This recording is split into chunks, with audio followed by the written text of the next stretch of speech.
السلام عليكم ورحمة الله وبركاته. ازيكم حبايبي؟ عاملين ايه؟ ان شاء الله النهاردة هعمل لكم عيش الصاج. بصوا، بأسهل طريقة ممكنة وبأسهل مكونات، مفيش مكونات اصلا، هي حاجة بسيطة جدا وسهلة جدا. وهعمل معاه هعمل لكم الشاورما. فدلوقتي هنقول بسم الله. ده جبت الدقيق، هحط شوية ملح وشوية سكر بس، ومية دافية عشان العجن، وحوالي معلقتين 2 زيت، لا اكثر ولا اقل. يعني بصوا، مفيش اسهل من كده، ده كل المكونات. تمام، نبدأ ان احنا نعجنه. بسم الله.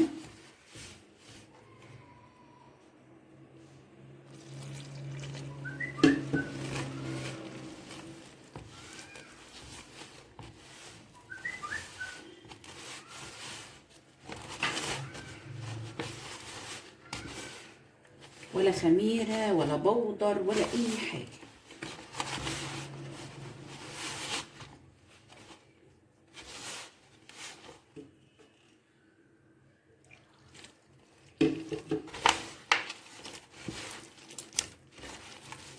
هنفضل نعجن لحد العجينة ما تلم معانا. هنفضل نعجن لحد العجينة ما تلم معانا كويس.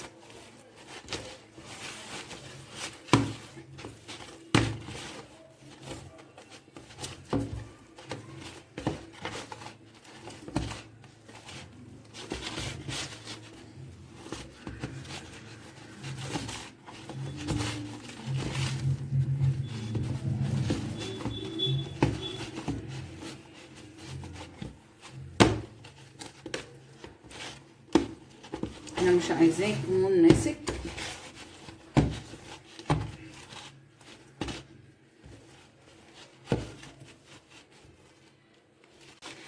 زودت انا معلقتين دقيق، ان كان الميه كانت زايده شويه.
خلاص تمام. العجينه كده بصوا عامله زي الاستك ازاي، كده حلوه قوي، جميله معانا.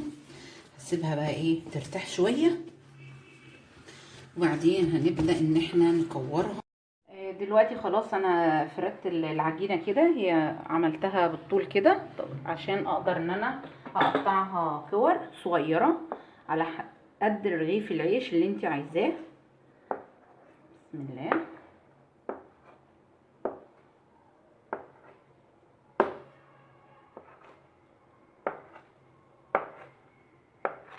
بس كده، وهنبدأ ان احنا نكورها كورة كورة كده،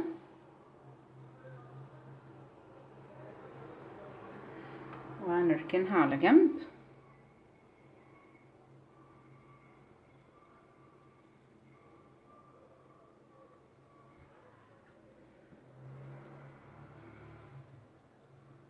هنكورهم كلهم، بعدين هنبدأ نفرد واحدة واحدة. خلاص الكمية كلها قرصتها كلها، عملتها كور. هناخد اول كورة عملناها وهنبدأ ان احنا نفردها. بسم الله.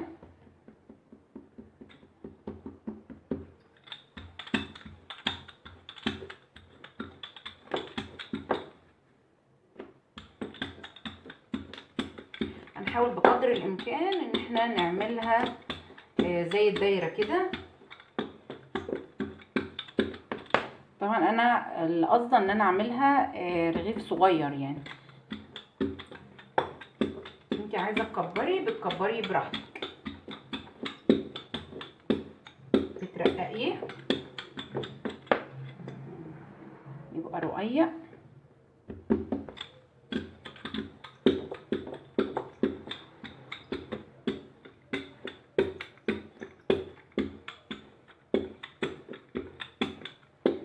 يعني بقدر الامكان شكله دايره كده.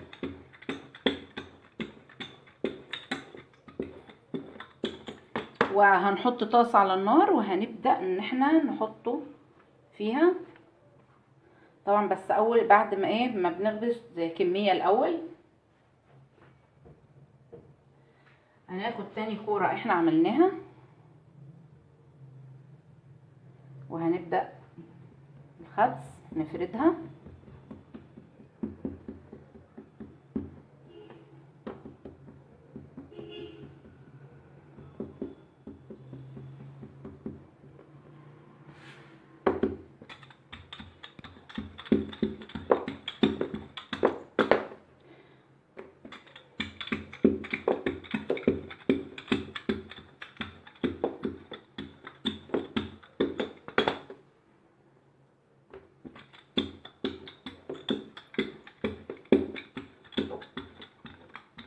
زي ما قلت بقدر الامكان احنا بنحاول ان احنا نعملها دايره يعني.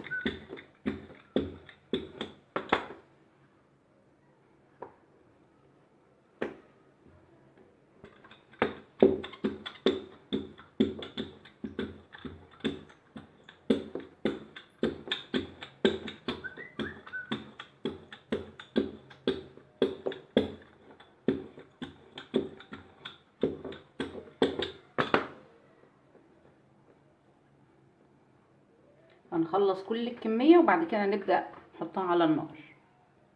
طبعا طاسة على النار وتكون سخنة كويس جدا يعني. ونبدأ ان احنا هنحط اول رغيف معانا.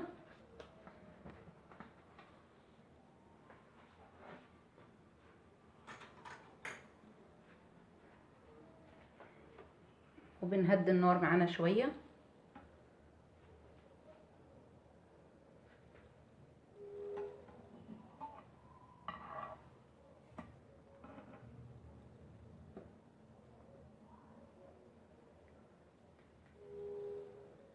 ان شاء الله طريقة عيش سهل جدا للشاورما وبسيطة جدا جدا.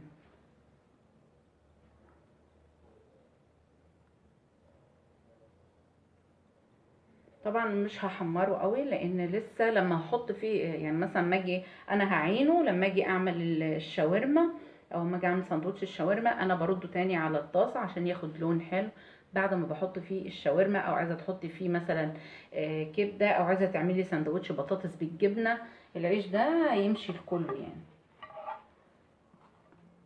الطريقه دي وفوطه وهنحطه فيها كده علشان يفضل معانا طري.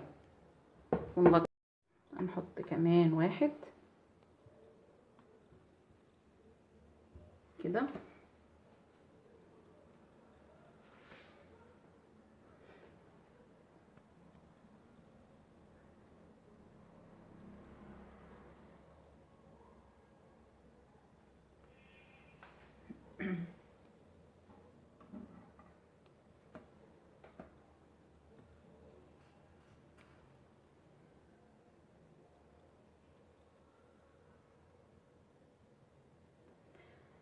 وكمان عيش او يبقى موجود عندك في قلب البيت. لا يعني مثلا انت حتى لو ما فيش موجود عندك عيش واحتجت عيش جم ضيوف فجأة او الولاد مثلا احتجت عيش يعني لأي غرض من الأغراض ده سريع وسهل وبسيط، وفي لحظات هتكوني مخلصاه باذن الله يعني يعني مفيش حاجه هتقف علينا باذن الله. هنشوفه عايز يقب ازاي رغم ان هو مفيش فيه خميره خالص، بس علشان اتعجن كويس وسبناه يرتاح براحته.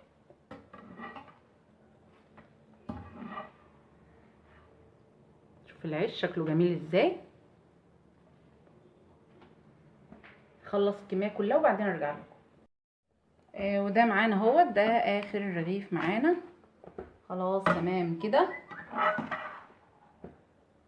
وتشوفوا بقى هنا كده، تعالوا اهو، بسم الله ما شاء الله.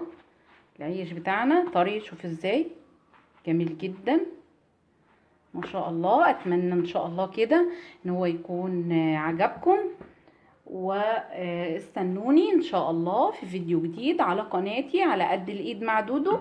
والسلام عليكم ورحمة الله وبركاته.